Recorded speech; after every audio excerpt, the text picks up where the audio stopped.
Ang pera po na pambili ng boto pagdating ng eleksyon, nasa pagpagawa ng tulay, lalo na po ng mga flood control projects. Kasi pwedeng kahit nagawa na, completed na, pwedeng punduan uli.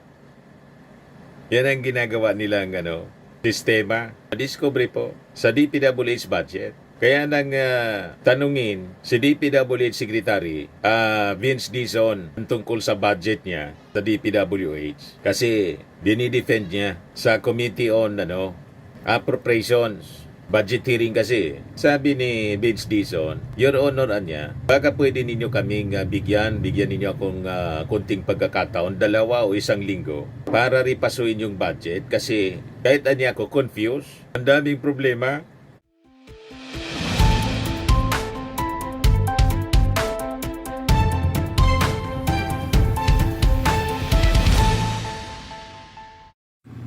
Hello po mga kababayan, si Dante Maravillas, Bicolano vlogger, broadcast journalist from Mumbai. O ngayon, na bulgar mga kababayan sa investigasyon ng Kongreso na yung 96 million na flood control project, ghost project sa Bulacan, ang sabi, isiningit ng senador o congressman. You see? Yan o, sabi rito sa report, mga kababayan ng Abante News Tonight, 96 million ghost project sa Bulacan isiningit ng senador o congressman, sabi ni Chairman Terry Ridon sa investigasyon ng House Committee on Public Accounts. Sa totoo lang po, matagal na itong gawain nila. Kung hindi po in-expose ng ating Pangulong Bongbong Marcos sa SONA, hindi mangyayari na magkakaroon ng ganitong kontrobersy. Napuno na kasi po yung ating Pangulong Bongbong na maraming nagmamalinis na mga politiko. Tapos isisisi sa kanya yung mga flooding sa Metro Manila at saka sa iba pang parte ng ating bansa. Pero yung mga mahilig manuro po, sila po yung may gawa. You see? Kaya sabi ni Jose Castro kahapon, ang trabaho nyo, gumawa ng batas, hindi gumawa ng tulay. Yung mga congressman, senador, sinupalpal ni Jose Castro. Yan sabi rito. Ito ang inihayag ni Presidential Communications Office Undersecretary Attorney Claire Castro sa kanyang live stream tungkol sa mga mambabatas na umano'y nagpapagawa ng mga tulay at nagsisingit umano ng pondo para sa mga infrastructure projects. Sabi ni Jose Castro, isipin nyo to, ang trabaho ng mambabatas ay gumawa ng batas, hindi nila trabahong magpagawa ng tulay, ng flood control projects. Kaya dapat hindi na sila binibigyan ng ganitong chance na mamili magsabi ng project. Kaya yung iba dyan, walang nagawang batas nagpapagawa ng daan. Wala man kasing SOP sa paggawa ng batas. Lahat pagod lang.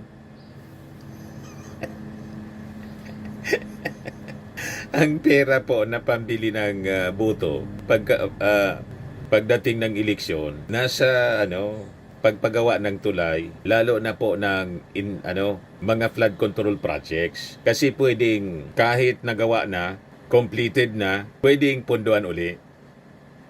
Yan ang ginagawa nilang sistema. Discovery po sa DPWH budget. Kaya nang tanungin si DPWH Secretary Vince Dizon tungkol sa budget niya sa DPWH kasi dinidefend niya sa Committee on Appropriations. Budget hearing kasi. Sabi ni Vince Dizon, Your Honor, baka pwede ninyo kaming bigyan ninyo akong kunting pagkakataon, 2 o 1 linggo para ripasuin yung budget kasi kahit ako confused, ang daming problema. Dahil sa mga insertions po. Tama ito na sinabi ni Jose Castro. Masyado ninyong pinakikialaman yung budget to the point na nasisisi ito sa Pangulo. Tapos ang yumayaman yung ibang politiko di umano. Tapos ang sisi sa Pangulo. Tama. Ituturo ninyo yung ating Pangulo. Kayo yung may kagagawan. Itong mga taga-DPWH kumbaga, nga district engineers, mga kasabwat man lang. Yung mga contractors, kasabwat din. Kasi Sila yung hinihingan ng advance na pera. Before pa na makuha yung kontrata sa DPWH, nagastos na ng politiko yung in-advance sa kontraktor. Ang taga-deliver ng pera, yung district engineer.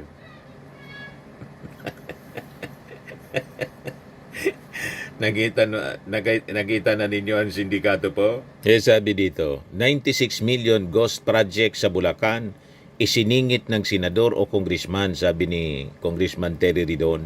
Ayon kay Ridon, ang naturang flood control structure ang binisita ni DPWH Secretary Vince Dizon nitong September 4. Dagdag niya, ang Wawaw Builders ang kontraktor nito na kamakailan lamang ay tumangging sagutin sa Senado kung mayroon silang ghost project. Ayaw magsalita ng taga-Wawaw, yung sabi may-ari, pero ang paniwala ng karamihan po, dami man lang yon, kaya hindi siya makasagot. Front, mga kababayan, nag-invoke ng right to self-incrimination. Hindi niya masagot kung may ghost project. Mali man kasi yung sistema ng mga senador.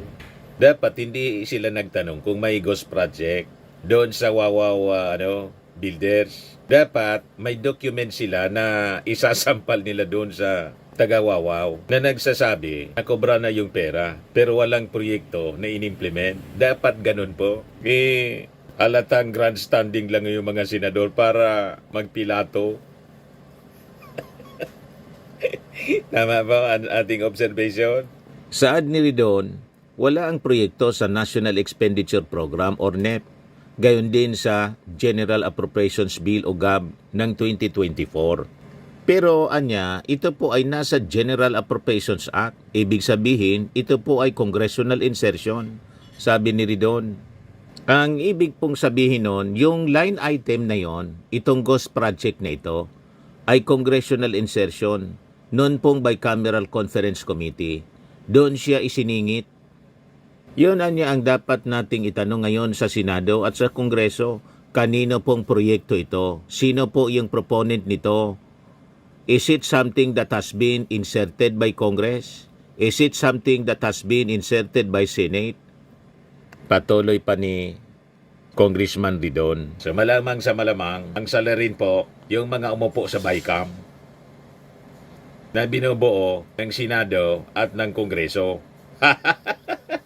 May sabuatan po. Yan umulam na naman po sa Metro Manila. Sa Las Piñas po ito. Bumaba na naman po, mga kababayan ngayon. You see? Sa Mulabi Creek ito po, sa Barangay Talon 3, Las Piñas City.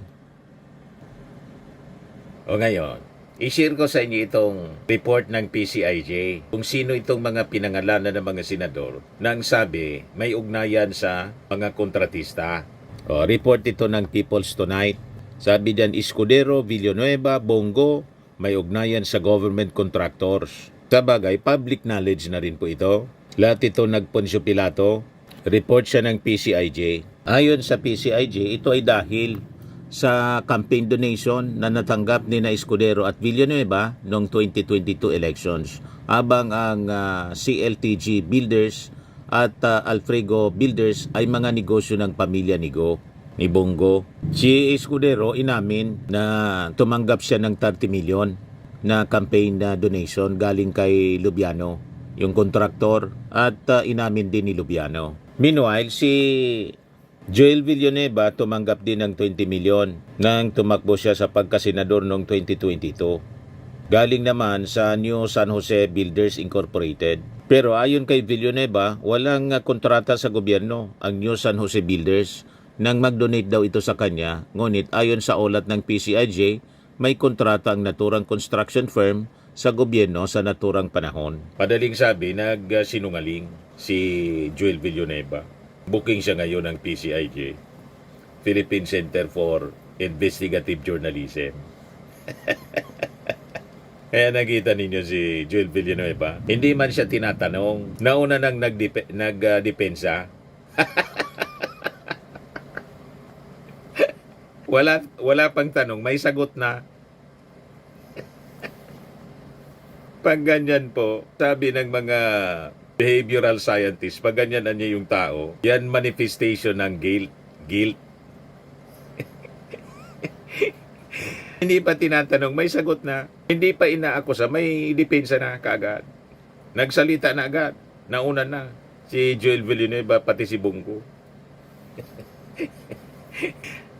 Ganon mga kababayan. Yes, sabi ni Rolando Masakayan, in the final analysis, truth will prevail. Sabi ni Manuel Javier, cases should be filed in the COMELEC and in the Ombudsman. They should answer there, not in the Marcoleta-led Blue Ribbon Committee. Sabi ni Don, dapat ang mga yan ipakulong para wag gayahin ng iba. Dapat walang papalampasin. Kung talagang nagkasala ang isang politiko o sino mang nanunungkulan sa government o sa barangay. Sabi ni Arnel Sanchez, magagaling lang magsalita. May mga pailalim din pala. Di ba? Sabi ni Arlene Olivo, itong si Brother Joel, kala mo honest kunwari inahanap ang blood control project sa lugar niya.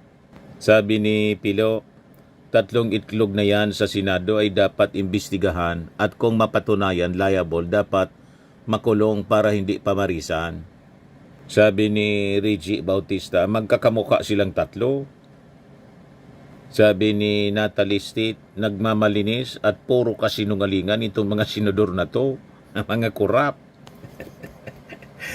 You see, mga kababayan. Ito si Toby Chanko, nagpipilato din. Hindi ako kontraktor niya. Pero inamin ni Toby Chanko na humirit ito ng dagdag na pondo para sa kanyang distrito at iginiit ang kalaga ng flood control projects sa kanilang lungsod dahil ito ay below sea level. Diba? Naglalabasa na mga kababayan ng baho. Sabi ni Janko, openly naman po na sinasabi natin sa ating mga kababayan na hihinga natin ng pondo sa national government ang flood control projects. Hindi po ito sikreto. Pero dahil limitado rin ang pondo ng national government, taon-taon ay partial ang pagpupondo kasi phase by phase ang pagre-release ng budget, sabi po niya.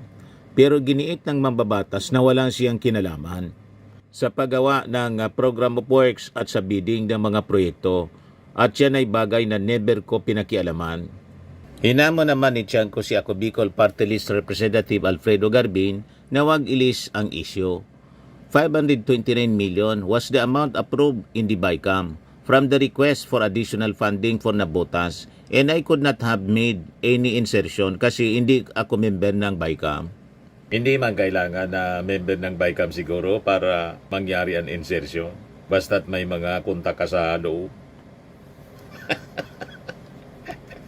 Di ba? Hindi kailangan ika mismo. Kaya, weak defense yung mga sinasabi ni Toby Chanko. At isa sa mga contractors na nag-implement ng mga flood control projects po sa Nabotas, distrito ni Toby Chanko, yung pamilya Diskaya. You see, mga kababayan, kaya dapat din busisiin. Bakit sa dami ng mga flood control projects, laging lubog pa rin sa baha ang Nabotas? Di ba? Ito yung sinasabi ko kanina. Pinapa-defer ni Secretary Vince Dizon yung budget hearing niya. Bigyan daw siya ng 1 to 2 weeks para i-review muna. Kaya sabi dito sa balita, the DPWH on Friday became the first agency to have its budget deferred in ongoing deliberation on the 6.79 trillion National Expenditure Program for 2026. Vince Dizon, who is only on his 4th day as DPWH Secretary, is just as exasperated with the irregularities in the agency's allocation under the 2026 NEP as the House members are. Dizon purposely chose not to make any presentation before the launch of DPWH's 881 billion pesos budget for next year since was due for a massive overhaul. Sabi ni Vince Dizon, ako po ay dumaan sa ilang briefing, aminin ko sa inyo, halos wala po akong maintindihan sa gulo ng budget na nakikita ko. Marami-rami na rin po akong mga ahensyang nahawakan. Ako po ay litong-lito hanggang ngayon. Confused mga kababayan sa laki ng gulo sa loob ng DPWH kasi pinamumugara ng mga magnanakaw. Kaya nga ang tawag natin sa DPWH, Departamento ng Pagnanakaw ng Walang Hanggan. Walang hanggan yung pagnanakaw, mga kababayan. O ito si Vince Dizon, halos hindi na ito makatulog siguro. Hindi na natutulog sa dami ng trabaho at problemang inaasikaso. Ang hamon ng pagiging secretary ng Department of Public Works and Highways, lalong-lalo na 6 na buwan pa lang po ako sa aking dating trabaho bilang secretary ng Department of Transportation. Sa aming pag-uusap po, 2 bagay lang po ang sinabi ng ating Pangulo. At ito na rin pong 2 bagay na to ang nag-udyok sa akin na tanggapin ang hamon kahit na po napakabigat po. Napakabigat po ng desisyon na hinarap ko sa paghiling ng Pangulo na ako'y maging DPWH Secretary. Pero ang una po niyang sinabi ay kailangang linisin from top to bottom ang DPWH. Kailangan pong linisin dahil naniniwala po siya na hindi po mangyayari yung kanyang mga nakitang iba't ibang anomalya, lalong-lalo na sa flood control, kung wala pong kunsyabahan, pagpapayag o pagkukonsinte ng ibang mga opisyal sa loob ng DPWH. Ako po at ang Presidente ay naniniwala na ang higit na nakararami ng mga kawani ng DPWH ay maayos, magaling, at honest. Pero hindi dun po natin mapagkakaila na meron pong hindi ganoon. Kaya po ang una-una pong inutos sa akin ng ating Pangulo ay humingi kagad ng courtesy resignations from top to bottom. Unprecedented po ito, Madam Chair, honorable members of the committee. Pero sabi po ng Pangulo, kinakailangan po itong gawin. At tuloy-tuloy po ngayon ang ating pag-review ng buong organizational structure ng DPWH without necessarily compromising the work that needs to be done and that needs to continue. At kahapon lang po, 3 po sa mga kawani ng DPWH ay rinikomenda na po nating ma-dismiss at makasuhan. Sila po ay humarap na rin po dito sa Kongreso at Senado, pero nakakalap na po tayo just in a few days ng overwhelming na ebidensya laban sa kanila para sila ay i-dismiss at pakasuhan sa Office of the Ombudsman, at yun po ay ginagawa na natin. Ang ikalawa pong direktiba ng ating Pangulo ay aparte po sa paglilinis natin sa personnel mula taas hanggang baba. Kailangan din po natin ng sweeping reforms sa loob ng departamento. Aaminin ko po, sa tinagal-tagal ko po sa gobyerno, ako po ay na-overwhelm sa laki at sa gulo na nadatnan ko at nakikita ko sa loob ng departamento ng Public Works and Highways. Hindi po ito magiging madaling proseso at hindi din po ito magiging mabilis na proseso. This will take time and this will be a very, very difficult process of reform. But as the President said, enough is enough and we must start somewhere.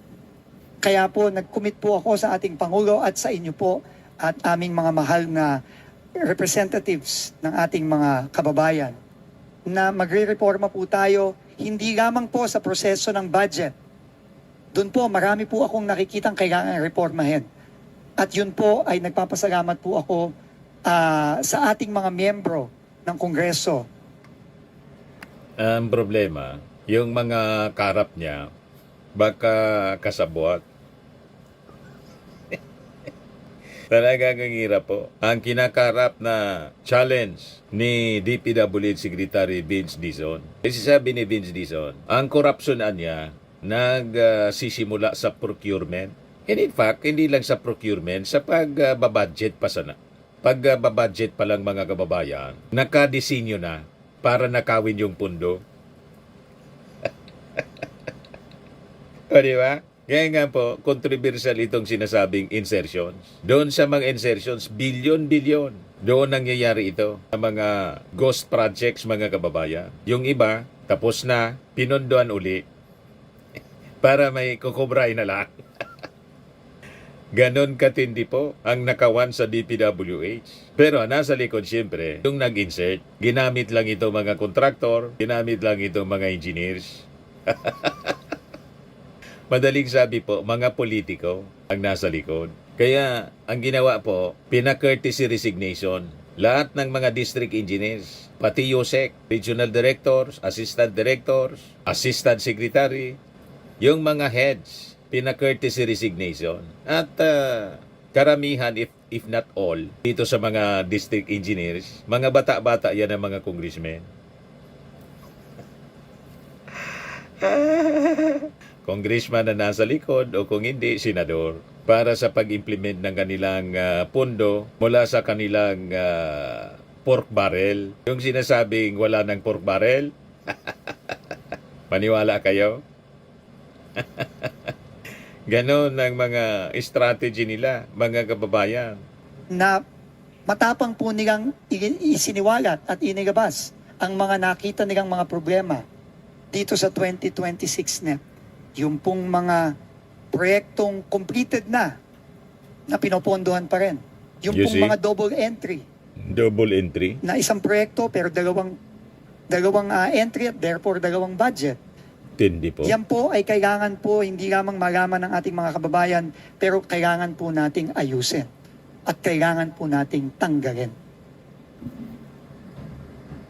Marami din pong kailangan reforma na kailangan gawin sa procurement process ng DPWH.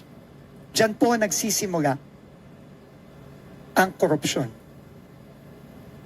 At makakaasa po kayo sa mga susunod na linggo, sa mga susunod na buwan, gagawin po natin yan. At dahil po para ipakita sa ating mga kababayan at sa inyo po, sa kanilang mga representante na ang Pangulo po ay seryoso, nung ilang araw pong nakalipas, tayo po ay nag-order ng complete pause ng ongoing biddings ng mga proyekto sa DPWH para po mag-install ng mga safeguards para hindi po mauulit ang mga nakita nating pagkakamali at anomalya. Nakitang-kita naman po, hindi lamang ng ating Pangulo, kundi ng ating buong sambayanan. Magkakaroon din po tayo ng sweeping reforms sa project management at project monitoring. Ito pong mga issue sa DUPA, ito pong mga issue sa paano ba nagsisimula ang pagpaplano ng proyekto at paano po ito napupunta sa budget at paano po ito ini-implement. Marami pong nagtatanong, meron po bang master plan para sa flood control ang DPWH? Unfortunately po, mukha po ang sagot po doon ay wala. Kailangan po nating magkaroon nun. Kailangan din po nating magkaroon ng strict monitoring ng project implementation. Nakita ko po mismo sa sarili kong mata ang isang ghost project sa Bulacan kahapon. At nakaka-inis po na yung pong contractor na nagsabi na completed na ang project last year, na pinayagan at nag-sign off ang DPWH last year po, na fully paid last year. Nandun po, nagmamadaling buhayin ng patay, na sinabi ko kahapon. At i-cover up yung ghost project na yon. Tinanong ko po mismo yung kapitan ng barangay kahapon sa Plaridel, kailan po ba nagsimula ang trabaho dito? Knowing na nakalagay po sa dokumento ng DPWH, completed at fully paid na po noong 2024 ang proyektong ito worth almost 100 million pesos. Matindi. Sinabi po ng kapitan at ng mga tao doon, Secretary, 3 weeks ago lang po nagsimula ang trabaho dyan. Nung Ito po ay nagkabukingan na. klarong failure sa monitoring at project implementation. Ito po ay klarong failure sa procurement system. Ito po ay klarong failure sa planning. At kailangan po lahat ng ito ay simulan na nating baguhin at reformahin. Ito lang pong dalawang bagay ang kabilin-bilinan ng ating Pangulo. At nangangako po ako sa inyo na sisimulan po natin ito. Hindi po madali ito, uulitin ko po, hindi po madali at hindi po mabilis ito. Pero we have to start somewhere. At tungkol naman po sa budget po ng DPWH na naisumiti na sa Committee on Appropriations sa Kongreso under the National Expenditure Program for 2026. Kami po ni Secretary Mina ay susunod po sa utos ng Pangulo na kailangan nating rebisahin at repasuhin at kung kinakailangan baguhin ang budget po na isinumite ng DPWH. Yun po ang hihingin ko po sa inyong tulong. Tulungan niyo po kami. Lalo na po ako na 5 araw pa lang po ako. Wala pa pong 5 araw po ako nandito. Ako po ay dumaan sa ilang briefing, aaminin ko po sa inyo, halos wala po akong maintindihan sa gulo ng budget na nakikita ko. Kahit na po matagal na po ako sa gobyerno, marami-rami na rin po akong ahensyang nahawakan. Ako po gitong-gito hanggang ngayon. At napakalaking bagay po ng tulong ng honorable members ng Congress para maipakita sa amin, sa akin, at sa buong sambayanan ang mga pagkakamali dito sa budget na ito. Para po mabago natin at maipakita naman po natin sa ating taong bayan na seryoso po tayo sa mga pagbabago gusto nating gawin sa DPWH. Sa mga naghanap ng malinis and spacious fitness gym, pumunta lang po kayo sa aming Colossal Fitness Gym. We also offer Grab Car Rental with our brand new 2023 model ng Toyota Innova. We also accept booking for those who are planning to travel via PAL, Cebu Pacific, and other airline companies, local and international, and bills payment for Meralco Bills, PLDT, Aleco Bills, etc. Ang Colossal Fitness Gym is located at 3rd floor Security Bank Building, Landco Business Park, Legazpi City, Albay. For inquiries, look for Chilon Maravillas. Contact number 0966-802-0949. Yan yung aming Innova. Lagi na pong matao sa amin. Pati mga foreigners po, tingnan ninyo. Mga British tourists sila. Ang lalaki ng katawan na, mga kababayan, nag-gym sa amin. Ito naman po, international. Ito mga mga European sila. Ito naman yung bago naming product na binibenta online, iGlow Serum. Whitening po siya galing sa South Korea. Tingnan ninyo yung epekto sa aking anak na architect entrepreneur, Riz Maravillas. For inquiries, look for Riz Maravillas on FB. Ito naman po, Firmax Firming and Lifting Cream. Pinapahid po sa mga pulses and other affected areas.